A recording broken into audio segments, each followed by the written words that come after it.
Welcome to our session. I want to introduce us, and then I want to find out who our audience is too. One of the best things about conferences is making connections, and so look around when we make these connections, because maybe you'll have questions of people that are of like districts. My name is Kathy Bogaszewski, and I coordinate the School Library and Technology program for the School District of Janesville. We have Nicole Andreessen, who is a third grade teacher at Washington Elementary. Shelley Block, Library Media Specialist first year this year, former third grade teacher at Washington Elementary. Beth Clark, who is a technology coach, art teacher, and gifted and talented advocate at Wilson Elementary. And Christine Blocker, who is a fifth grader at Washington Elementary. And so before we get started, I want to get a feel for pardon me? You said fifth grader. Oh, fifth grader. Are you smarter than one? I want to find out who's in our audience. Teachers, elementary teachers, could you show your hands? Excellent. Elementary library media specialists, show your hands. Very good. Elementary principals. Excellent. Secondary principals. And secondary teachers. And superintendents. Superintendents of a large district or smaller district? Small district of under 1,000 students, about 500 students. Very good, because the size of the districts make a difference as well as we're dealing with all the issues we're dealing with. Okay, we're going to start. Well, we feel so privileged to have all of you here, and we decided to put this PowerPoint together and call it "You Are a Gift," because whether you're an administrator, if you're a support teacher, a classroom teacher, you are providing your gift to your students. And as you heard Hall Davison talk about how our clientele is changing, our little precious gifts in the classroom, they're changing, and it's so important that we keep up on these skills, that we know exactly how to connect with our students in the classroom. So you are a gift, being here, spreading the word, learning to everybody you connect with. Your support, your feedback is so vital to your learning community.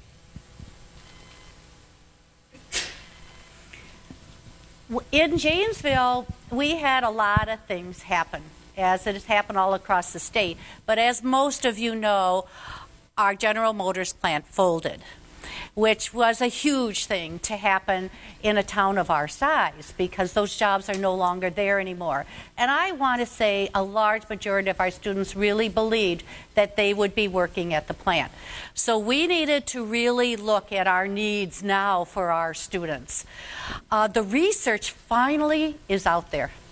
Not only on the brain research, Hal talked a little bit about that, but also what are the best tools to help our students think critically in a world that's now digital. It's so important for us to say our students are going to graduate from college.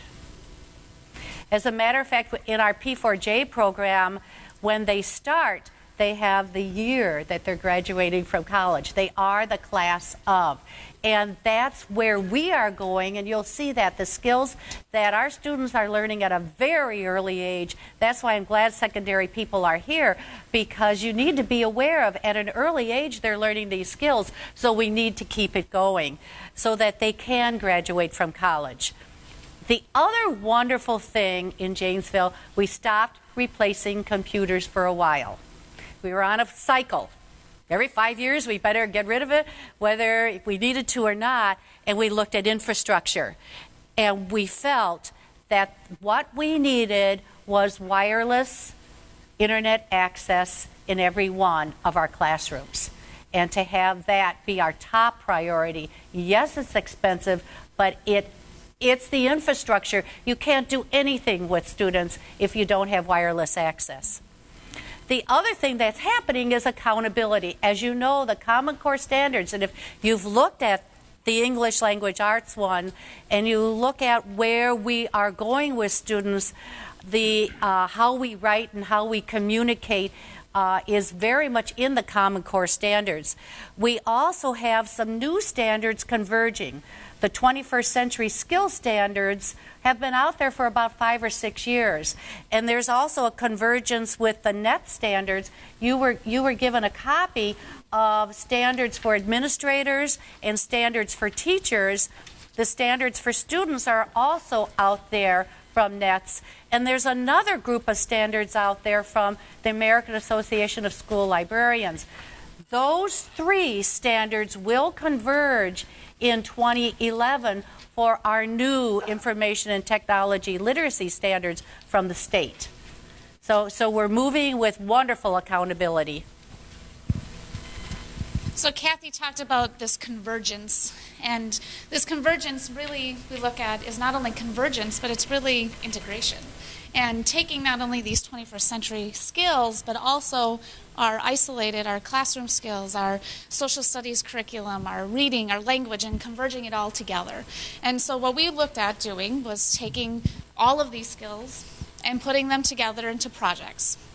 Not only projects, but problem-based learning, having kids solve real-life problems, having them look at the Big Six learning approach. So taking a problem saying, okay, what do I already know about a topic? What do I want to know about a topic? How am I going to find this information? Where am I going to look? In a computer, in a book? Where's the best place to look? And then taking that and going and actually finding that information. Then taking the information they find, synthesizing it, putting it together, and evaluating the results in the end. And so using that information all together, they're hitting all of those standards. Not just the 21st century classroom standards, but also their reading, their language, their science, their social studies. And so, through this guided inquiry, we're able to do that. So through the data, Kathy. First of all, we have a symposium that our teachers take. It's 20 hours. And the teachers and the administrators taking this symposium take a pre-test. So they find out what they know in the beginning. I just started another symposium last week with about 40 people, predominantly secondary. And the secondary's teachers said, I had no idea what I didn't know. So it was a wonderful tool, and they'll take that assessment at the end of the year. The students also, before they start their projects, take an assessment, and then they will take another assessment at the end of the year. We put what we call curriculum-based assessments into the projects so that we can keep pace and see where the students are progressing as they're working through the projects. We've learned a lot of lessons in doing this. The first project base that we really looked at in elementary school was Washington. We just looked at one school. And what we found out is that the DRA scores skyrocketed in grade 3 and 4. And it was interesting with the WKCE because we are using the type of questions, the higher level thinking questions. It will be interesting to see where that goes. We had 3rd grade, who is now 4th grade, they're doing very well, so we just don't know, is it a really good class? Or is it what we're doing? So I think WKC is going to show up over time. We also learned some other lessons, however, as we collect this data. We learned that what we thought we wanted to buy, smart boards, was out of the question. And so lessons learned, we'll talk about that a little later, but we wanted to get more computers into the hands of the students. Do you want to introduce them? Okay, the next thing that we thought we would show you is a video on change. And this parallels, again, what Hall Davison was talking about. And when you take a look at this, we chose something at the college level because our emphasis is to get, just like Kathy had said, those kids ready for college. So take a look at this.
think, yeah. But what a dynamic professor. And he makes these videos with his kids, puts them up on YouTube. He's amazing. So why change? I think the video kind of said it all. But if we look at why we need to change, if we're truly going to prepare our students to be successful in college and to be successful after college, we need to change kind of our thinking, and we need to change the way we teach them. We need to change the way that we engage them in their learning, and basically everything that we have, the brain research, all the information and the research on how people learn and teach, it's all out there for us, to kind of utilize. And so now we take what we have and change ourselves. And so we really spent a lot of time within our symposium looking at how the roles of our administrators have changed, how the roles of our classroom teachers have changed, and how the roles of our library media specialists have changed as well. And we are one of the fortunate ones. Janesville School District has a library media specialist in every building. And I know that is not the norm. And as a classroom teacher previously, I spent the last 10 years teaching third grade, I can honestly tell you that I don't know what I would have done without my library media specialist. So this role, this collaboration that's taking place is evident, it's out there. We're building these effective school library media programs, and we can include that media there and move towards the future. And putting it all together, we can create that change.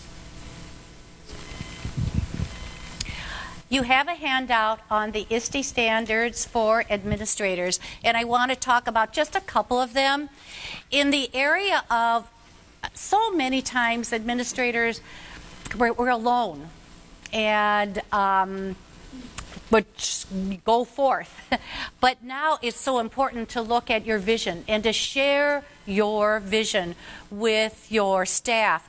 I find that in every single one of our schools, the administrators who attend the symposium together with their staff, and the staff know then it's important that they're there, so much more happens. And that is what happened at Washington and at Wilson. The principals stayed and learned together, and we really encourage that.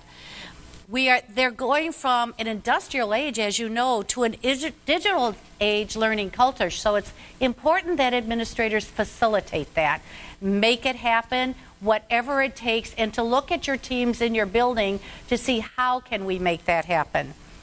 One of the last ones to think about is excellence in professional practice. We're looking at the professional learning communities, and it's all of us. So we do not have a symposium anymore where we say it's open to you to attend.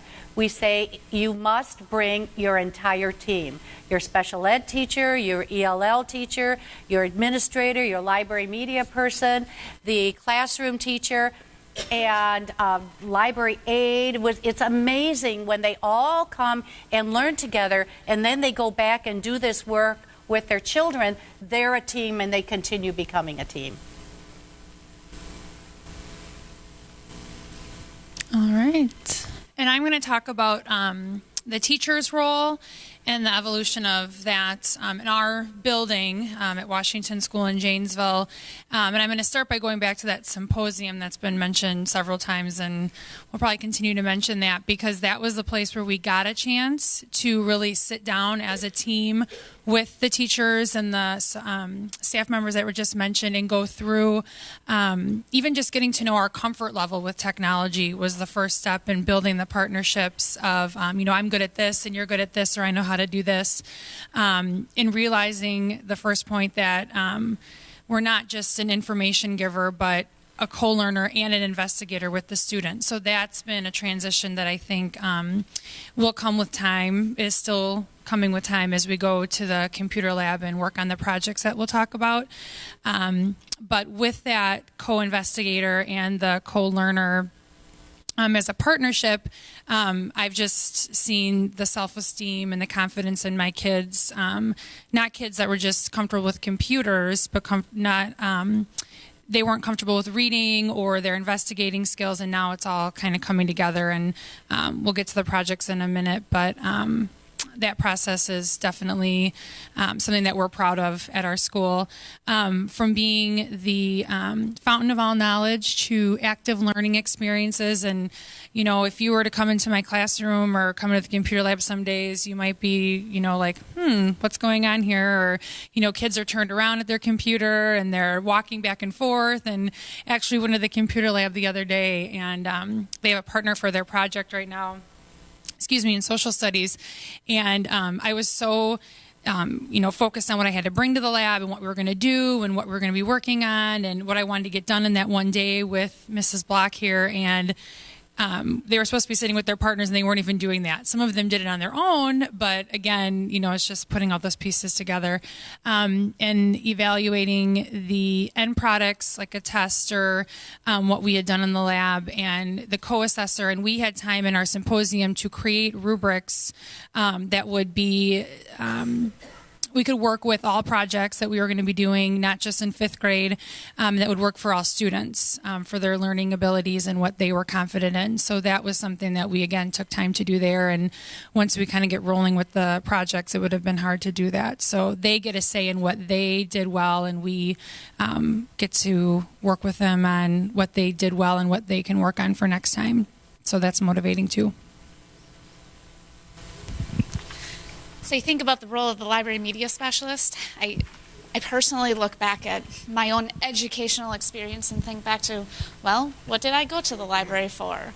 And if you think about that, and you think about why now a student goes to the library, it's completely changed. We really go from being a warehouse manager, controlling all this traditional print material that we checked out and they returned, to now most of the material that they're coming to the library to access isn't even necessarily the print material. You know, they're coming to you instead to help them locate an answer, but it's not always necessarily in a book. You know, sometimes it's on the computer, or sometimes it's in a subscription resource, or it's in a magazine. It can be anywhere, but helping them access that information that they may not have known where to look before. They may have gone to that book and that book didn't have the answer. And so now, we're really going out there. One of my favorite parts of being the library media specialist, and looking back, I always went to the library to see the library media specialist. Now my role isn't necessarily in the library. With the benefit of having wireless and having our handheld computers, our netbooks, having iTouches, a lot of my day is spent outside. I'm going to pass this around because this is what they're using, these sturdy netbooks. A lot of my day is spent outside of the library. So I'm actually going to the classrooms. I'm co-teaching with the teachers right in their classroom using the technology, not all the time using the technology, but a good part of the day using the technology. So my role has definitely changed. They're not all coming to me. I'm going to them. And, my job, too, is training the teachers. So I'm training the students, I'm training the teachers on what's even available and what's out there. And part of the symposium also includes, our experiences here. Nicole and I do include teaching and training other teachers and staff members within the district on Web 2.0 tools. So we're using some of the things that we learned as part of the first symposium to now go and train the other teachers that are being involved as well.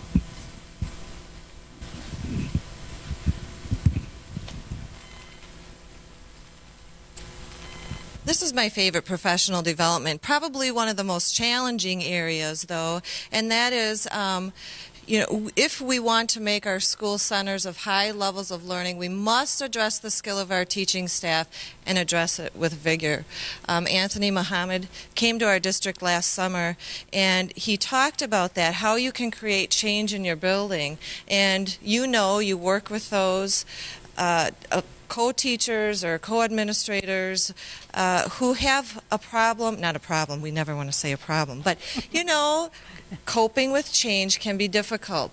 And so it is up to us to be agents of that change and to help them along. Little steps, little goals. I always call those fast break goals. That if you can just make one goal a week in your classroom to incorporate something, to get on a website, anything that will make this change occur little by little, you will feel so much better about what you see in your students.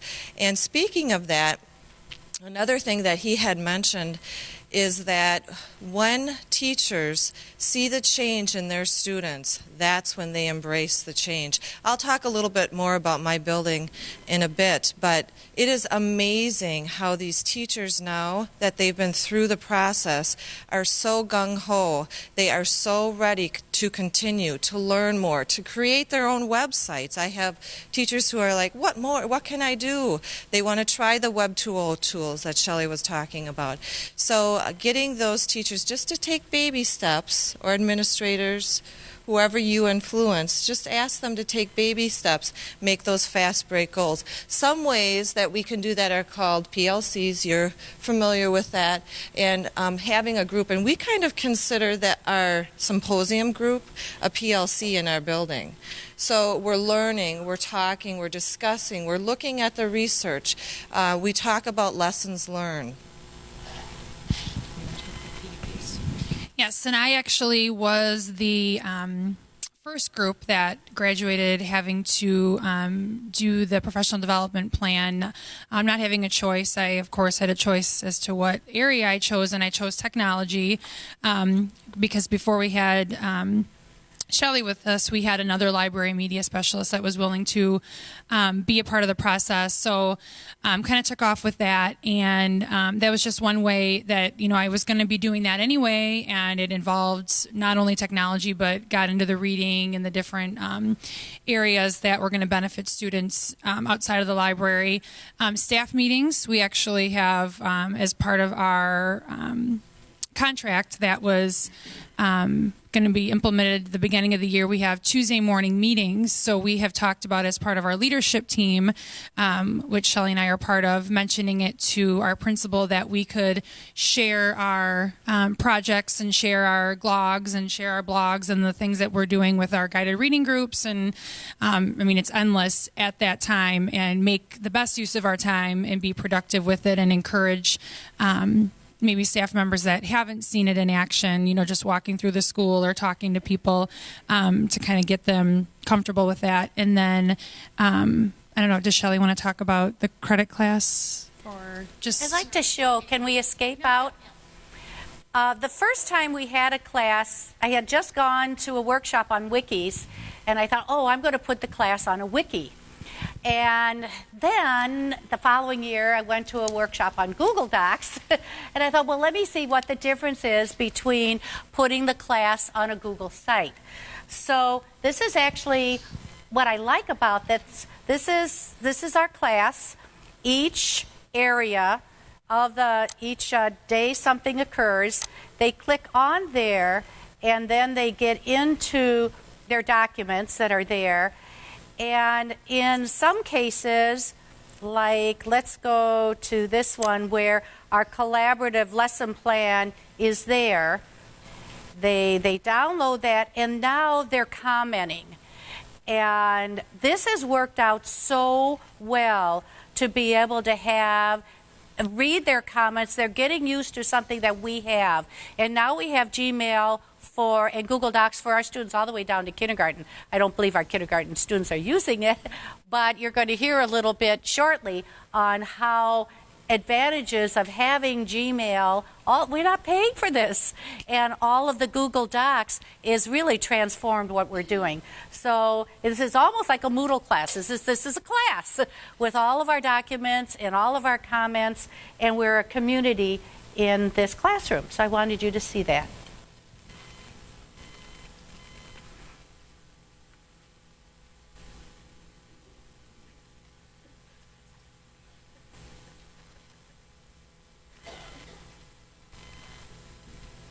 This is the man here of Wisconsin, Dr. Tony Evers. Give you just a minute to read over this.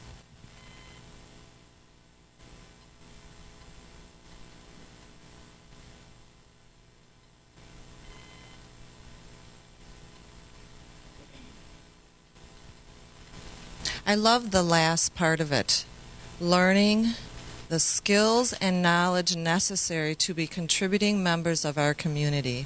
And that's exactly what we need to get them ready for.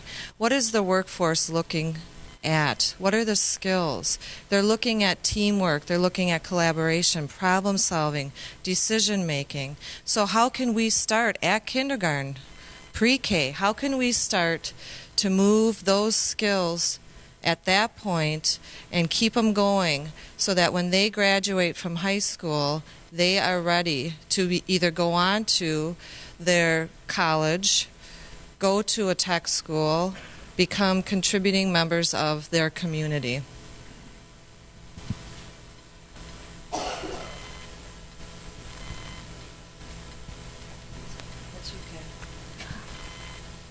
I wanted you to see that there's various places where these standards are residing.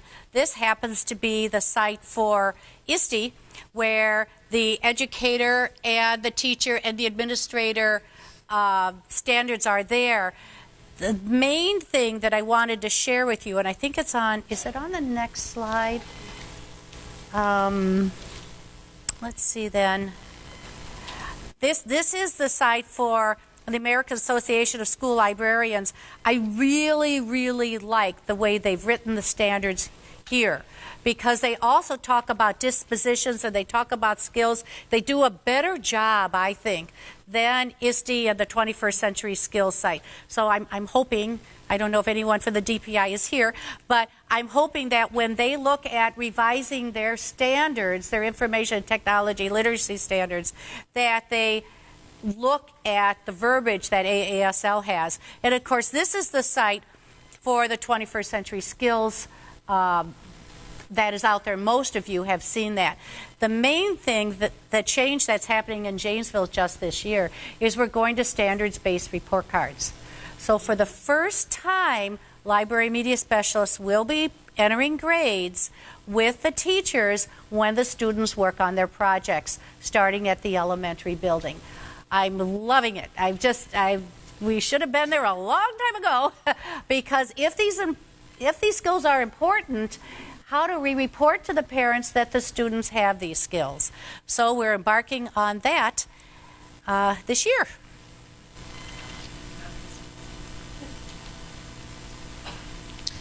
This is where we're heading to. Now, a lot of times when you get started, I've actually been in a different role for the last about 8 years. I can't believe it's been 8 years. I was supposed to have a 2-year position. I'm a technology coach, 80%, art teacher, 20%, advocate whenever I can fit it in for the gifted. So my position was for 2 years, and sometimes you take those risks as a professional, and I have loved it now. I've been doing it for a long time. And when we first started this at Wilson Elementary School, this is a unique position in our district. We're Title I. So you administrators who are wondering how you can get somebody like this position, that's how it's funded. I'm a technology literacy coach. And we started by having team meetings. We included the classroom teachers, the library media specialists, and myself. And we started with more project-based, which was wonderful. We did projects with each grade level. We continued to incorporate technology. But really what we're going for now is problem-based learning. We really want those kids to use the skills that they have to ask those inquiry questions, to be wondering, to use higher level thinking skills, to decision make. We really want them to solve problems, because when they go out into the real world, that's what they are looking for. So we want our students to be doing something. They become producers instead of consumers. They're not just sitting and getting. They're all about hands-on. That's why these netbooks are so fabulous. At Wilson, we have laptops that go out. We have about 15 laptops for the building, and the school is basically smartboard in every classroom but 2. So we have great resources at Wilson. And then I see these netbooks coming around. You know how you always want the best of what's out there. Come on. Then there's iPods and iPads. It's like, oh, I want those too. But, it's like I'm really spoiled, aren't I? Anyway, so we really want to get the hands of the technology or get the technology into their hands and get them using that to solve the problems. Now, you don't always need that technology, though. Like we were talking about, you can go and find these resources in a lab. You can find them in a book, but it's using those skills, those 21st century skills, the inquiry skills, in every lesson that's going on in the classroom. And yeah, actually talking about, did you want to talk? I think I kind of took over that one. But of course, you know, the foundation of everything are those standards and benchmarks. And our teachers are getting so good at incorporating those standards and benchmarks in all that they do. Whether it's technology or any lesson that they're working on. The other thing that as administrators, if you could encourage your staff when they say, I can't take another thing, it's so overwhelming, how can you be asking me to do this? If you can encourage them to dovetail this into their lessons, this is not adding, but it's integrating those skills that they must have. They must have as they are walking out your door.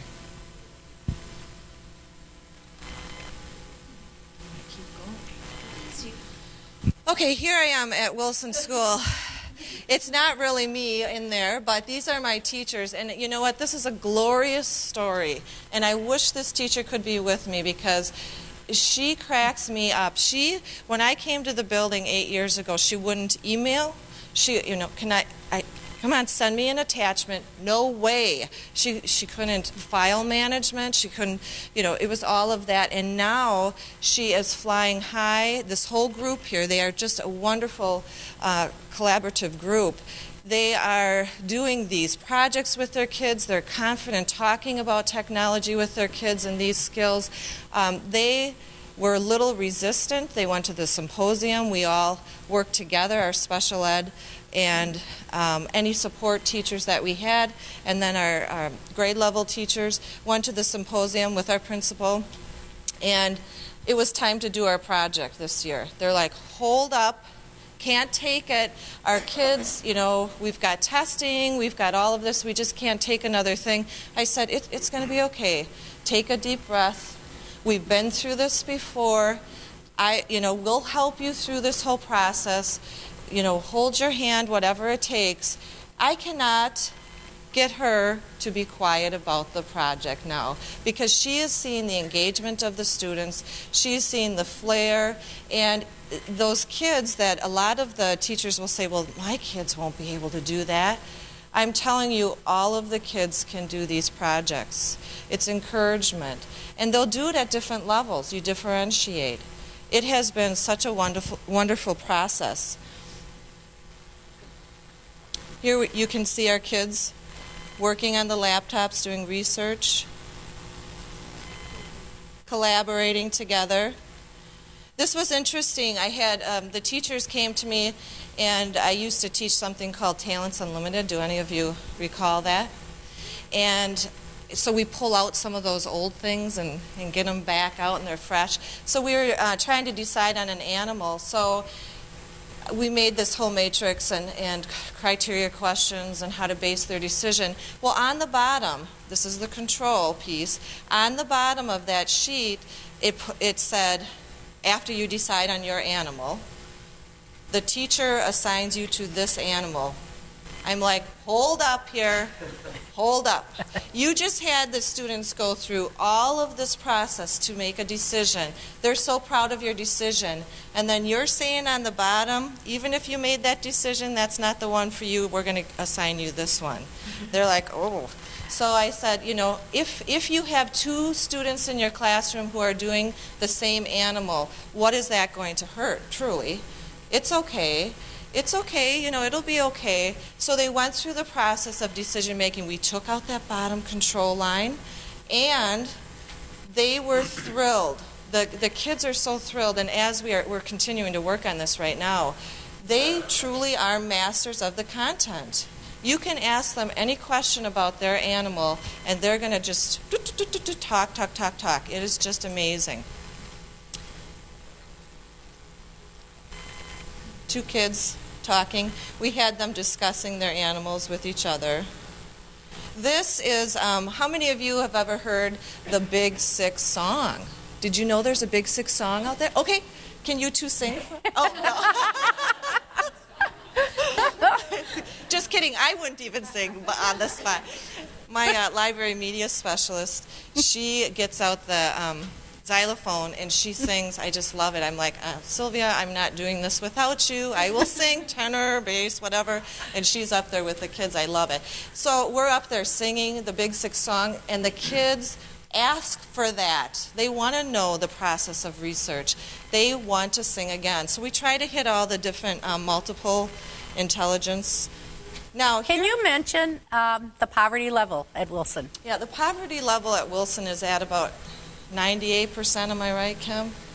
Yeah, we're up there. Very diverse group of kids. So we have our challenges, you know how that is, but we continue to make gains.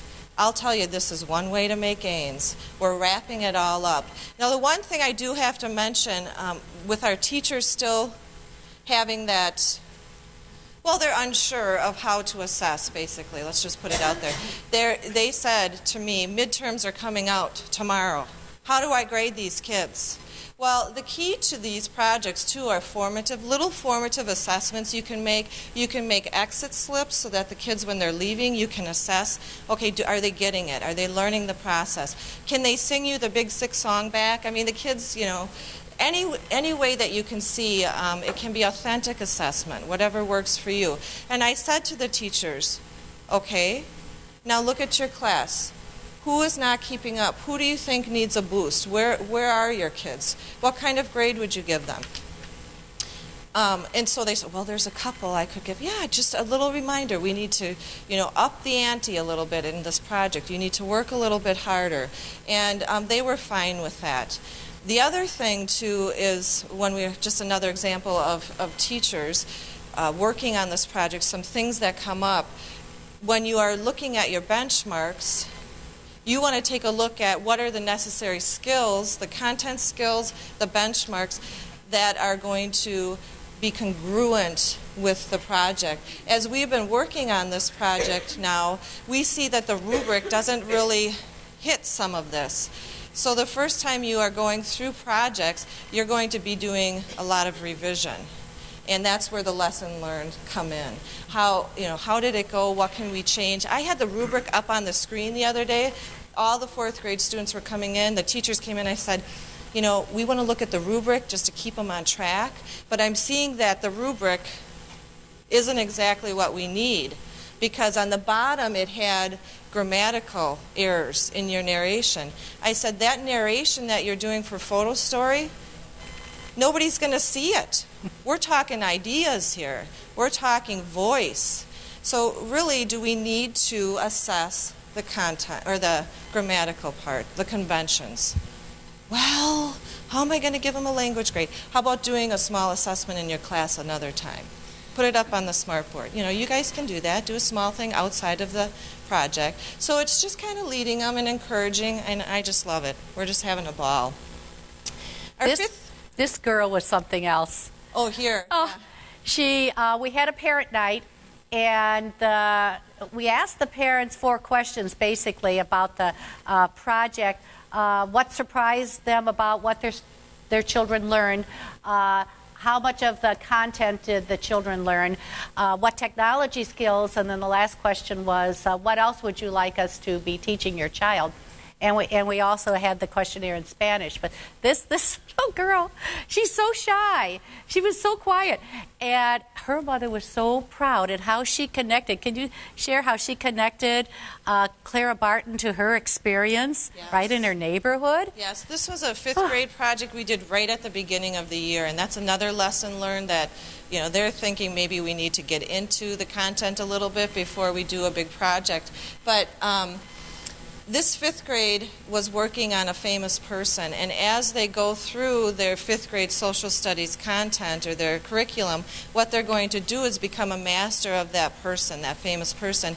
They're going to present their project at the time that it is appropriate in their curriculum. So at the beginning of the year, we start with this project, and Mandy did Clara Barton, and she was just into it. She found a ton of pictures, decided to make a digital book. This is called mixbook.com, and we gave that as a choice. They could make a digital book. Nothing that we print out. We can order, actually her mother wants us to order this book for her, and I will do that. But the neatest thing is that she learned all about Clara Barton, but she also had a friend across from her apartment. There was an apartment building over here that had a fire, burned down. And so at the end of her book, she was saying that her friends would not have a place to live if it wasn't for the Red Cross. You know, so she's connecting this real life, what's going on with these famous people, and really synthesizing that information into a real world situation that she's living in and feeling for her friends. And, you know, she watched the whole thing happen. Very, very engaging for these kids. This is a fifth grader also with a project. We gave them 4 different ways to produce produce a project, basically. And one was a trifold, a mixed book. We had PowerPoints, and then we also had photo stories. And that's how they could present their information to the students. Coming this year now, they'll present their information. And that's Wilson. So we are actually, Washington was kind of the guinea pig. Is that probably the best way to put this? We were the start of it all. And so last year, as a classroom teacher, I was involved with my collaborative team that included our library media specialist at the time. And let me tell you, big shoes that I'm filling this year. And she was very ambitious and really got us going right on the track that we needed to go. So last year, our third grade teachers and all of our third grade students, and then our fourth grade teachers and all of our fourth grade students were involved in 2 collaborative projects throughout the year. And they were all Big 6, problem-based, project-based, inquiry-based, that kind of guided where we went. And this year, we moved in and we added on 5th grade. So now our 3rd, 4th, and 5th grade students are all involved. It's been kind of an amazing journey from going from, using our lessons learned and moving into it. And we really are seeing some amazing results. I want to pass it over to Nicole because as a classroom teacher, she has some good real-life accounts for you here. To begin with our project, what we have done in 3rd grade as our first project is taken our science and social studies curriculum. We chose all our famous people that come up in the curriculum, made the list, gave the kids a little blurbs, but then they were able to choose who was the person they wanted to learn more about, which was wonderful. And they made the choice to choose people that they didn't know on their own, and that was like my favorite part because they weren't going for the easy ones that they knew. Oh, George Washington, I know who he is. They were choosing people that they hadn't heard of, thinking it was going to be fun to learn more about these people. Going into the project, we talked a lot about, how we do research, taking the kids down to the lab, finding all their information using the computers, and we created UDL charts so the kids had kind of a guided research for what they were doing. That way, for them being the first time ever going onto the computer and researching, it was a way for us to start them out with a guided way to find information. And then from there, we can grow their skills. My student that I actually have one of his projects, great little guy, but very ADHD, can't attend. Oh, this is the pig. Oh, the pig. Okay. Sorry, that's the next one. This first one's a different photo story. He's coming. Well, then I'll let you talk about the pig first. Okay, so last year, in addition to doing the 2 projects that the guided research that we did, one of the things that I also did, because technology has always kind of been there within my teaching or my classroom teaching, was I also had my students do some digital storytelling. And so I totally incorporated this into the curriculum. I took one version of the 3 Little Pigs. We talked about it. We did comparing and contrasting, reading all sorts of different versions of the 3 Little Pigs. We got into story elements. We talked about how the author changed little things here and there to make their own creation. And at the very end, their job was to create and write their own version of the Three Little Pigs. Now, hopefully we have sound, because you quite won't get the story. So just like Beth was saying earlier, we didn't concentrate. We didn't concentrate on the convention part of the writing. Instead, we looked at voice. We looked at their ideas. We looked at... This is the story of the Three Little Mice by Melissa Chenner. Can you go louder? Once upon a time there was 3 mice. Their names were Itty, Bitty, and Fatty. One day their mother decided that they needed to find a new house, so she kicked them out of the house. And only come back for visits, their mother yelled. Yes, Mother, said Itty, Bitty, and Fatty.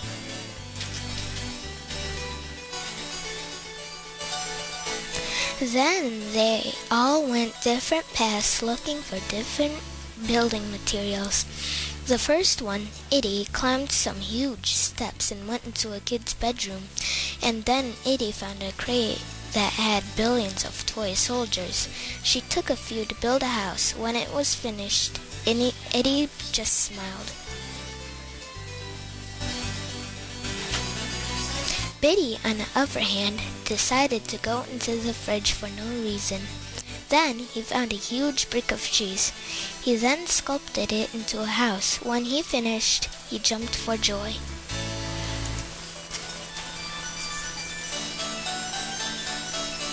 Now, Fatty found some Legos and used them to build a house. Days and days later, Fatty finished. After he finished, he did the happy dance.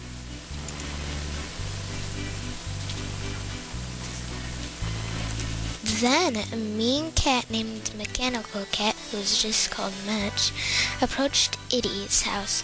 Mitch said, "Little mouse, let me in now." "No," replied Itty. Then Mitch touched Itty's house. Seconds later, the house tumbled down. Itty ran and ran to Bitty's house to hide.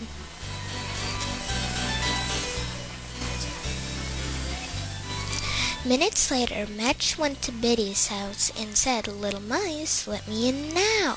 "No," Bitty replied. Then Mitch ate and ate the house to rubble.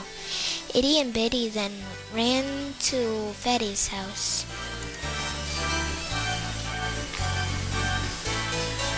Then Mitch came to Fatty's house and said, "Little mice, let me in now." "No," said Fatty. Then Mitch tried to crush the house. It still stood. He tried again and again, but it kept failing. Then Mitch climbed onto the roof, shrunk himself, and then went into the chimney. But luckily, there was boiling water in the fireplace. When Mitch got into the water, he got electrocuted and died.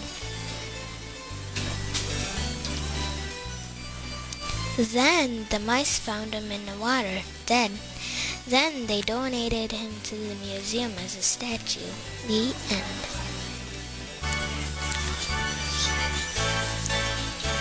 Hey, can you explain? My name this is a Melissa child. Jenner.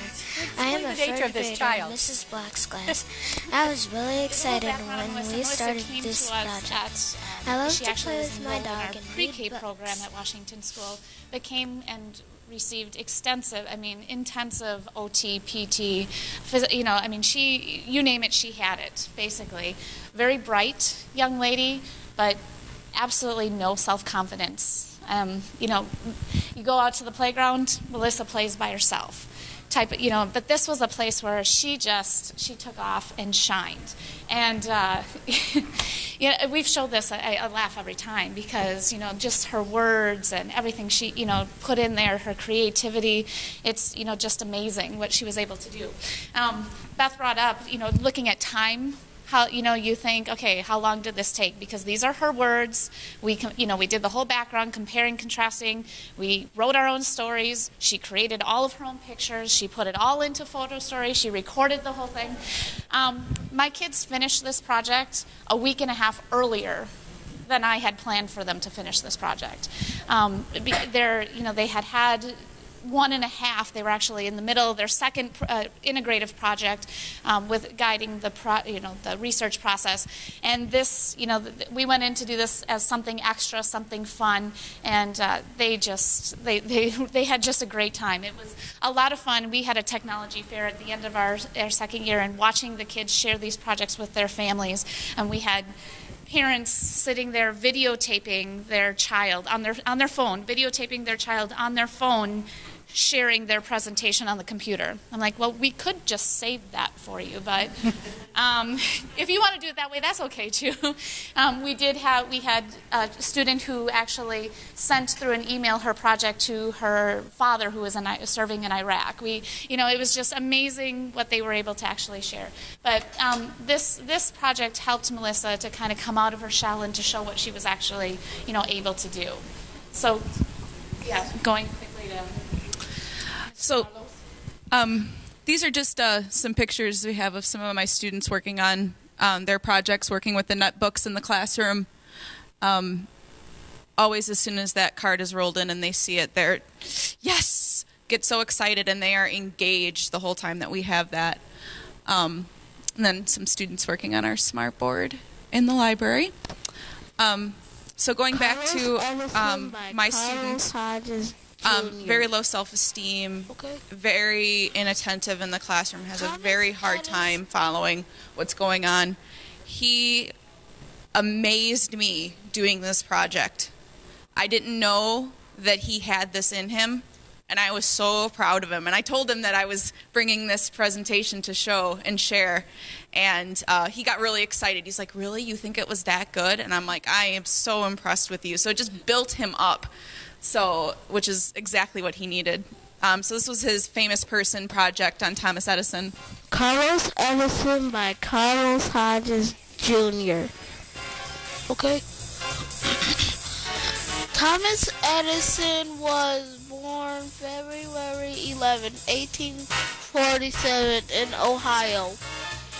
Thomas liked to experiment and ask a lot of questions as a kid. He printed his own newspaper in 1862. He worked then for 6 years as a telegraph operator. Thomas saved a little boy from being hit by a boxcar when he was younger. He invented a telegraph that printed the price of gold and silver. He also invented a machine that sent out minute by minute information on stocks. He kept trying to make the telegraph better. Kind of wrapping up because time's starting to near to the end. In our building now, being that this is the second year that we're going in, we see all of our teachers starting to integrate these collaborative projects and integrating the Web 2.0 tools. As you saw, there is one Edmodo. We had a blog, and here's our one of our fifth grade teachers reading blog. We're doing Edmodo in my classroom, and the collaboration that's going on right now with my students is something that I have never seen before. I have my kids going home, logging on to Edmodo at home, writing me, oh, I just finished this chapter in my City of Ember book, and this is what I think is going to happen. I'm so excited. And you can see his, I love the job as a messenger. I want to find out what's in the box. Just doing that on his own. Just logging on and giving me a synopsis about what he's read and how excited he is about the book. When they log on and they send a message, it goes right to my BlackBerry, so the kids know that anytime they need something or want to share something, they can get a hold of me. I have it right on my BlackBerry, and I can write them back just like texting a message. And it's wonderful. They get so excited. Oh, you're going to be gone tomorrow. Can we get on and tell you about our day? You most certainly can. So it's wonderful. So throughout our whole school, we have this being integrated, and the kids are so excited. The teachers are excited. It's just been a fabulous experience. We have so many teachers who down this avenue. That now that we're wireless, that we have our netbooks in our classrooms, able to be checked out, they're constantly coming to me and saying, I had this idea, what else can we do with it though? Here's what I want to do, but what else can we do so that we're, going into the area of technology. And the netbooks. And the reason that, as Kathy had mentioned earlier, we started out with this grant and what we are going to use to implement technology into our building. And we had started out right away, we were smart boards. We were going to get them for all 3rd and 4th grade, and then the next year put them in the 5th grade classrooms. So excited. By the time we ended this symposium and these collaborations, we completely changed our mind. Yes, smart boards were great, but we want something that the kids can get their hands on. And so we changed our minds, and we went to the netbooks. And for us, I think that was the best choice that we ever made. The kids have their hands on the technology, working with it in collaboration. When I have the kids working on their Edmodos or working on something, we're sitting all at tables, but we're still talking to each other, and they can still ask questions, and all of us are just got our hands right into it, and it was just the best thing that we ever did. So in our building right now, we have 2 computer labs, but we also have 3 carts of 15, so 45 netbooks, and we can't keep them in the library at this point. My aide is constantly, looking at me and saying, "Oh my gosh, how are we ever going to keep up with this?" So we're, looking that they are in and out all day long. They're being used kindergarten through 5th grade. Every grade level is using them and accessing them for different Web 2.0 tools. Where we're headed, because we're engaged now. Our learners are there. They're ready to go. We're looking at buying another 2 carts of netbooks that hopefully we will have by next year, so that we can have one housed at every grade level, so that they are just able to be accessed, because access is the most important thing. They'll be right there. You have a question, you want to know the answer, how are you going to find that out? Figure it out. So make them the learners. Any questions? We just have a couple minutes, but yes. Are your media specialists on an all flexible schedule? Yes. No? Sort of? What I have is I have they all have their checkout time. I don't meet with them all every single week. If I'm doing a project with 5th grade, I won't meet with 5th grade. I do try, my teachers know that if I'm involved in other projects that, we just kind of have to be flexible with that. But I do try to meet with kindergarten and 1st grade every week, just because I think it's so important for... You're not a prep time? What's that? You're not a prep. I am not a prep time. No, I am not. Any other questions? Yes. Looking at standards, typing, some of those basic skills, are they all integrated where appropriate, or is there a set kids will learn this by the time they leave school? The question was, are like the keyboarding questions, are they integrated? We do have in 4th grade, we do have a keyboarding class. Okay. So all of our 4th graders do go through a keyboarding class. The benefit of that, in 5th grade this year, the 5th grade project, we went completely paperless. So the project that they are involved in right now, they develop their questions online, they are doing their note-taking online, they're creating their bibliography online. If they go to get a book to help them research, they are, you taking that book to the computer with them so they can be taking the notes at the same time. So it is somewhat integrated, but we do have that separate keyboarding. So. What kind of time commitment do we have for collaborative planning? Question was, what kind of time commitment do we have for collaborative planning? Well, we were lucky. It started with the symposium. The symposium's 20 hours, but there's built-in collaboration time with it. So it's not all sit and get. So they're planning and doing a lot of work during the symposium. And then we've got Tuesday morning times that occur. There's built-in time, because we found that the teachers want to do this now. So they're finding their time after the symposium. 20 hours over the course of what? Well, the summer, one symposium lasted 2.5 days. One lasted 4 hours for 5 days. Now my symposiums are after school from 4 to 6 for 10 weeks. See, so now the school started, and the teachers want to come. The teachers tell me when they want it, and I accommodate to their time. And right now, that's what they said. 2 hours after school on a Monday night just works great. And when the project is going on, we are actually meeting weekly, and it's not a burden on the teacher. We're excited to meet together and talk about the successes and now what are we doing this week? How are we going to change what we're working on? So the teachers are really enthusiastic about meeting together. Any other questions? Thank you. Thank you.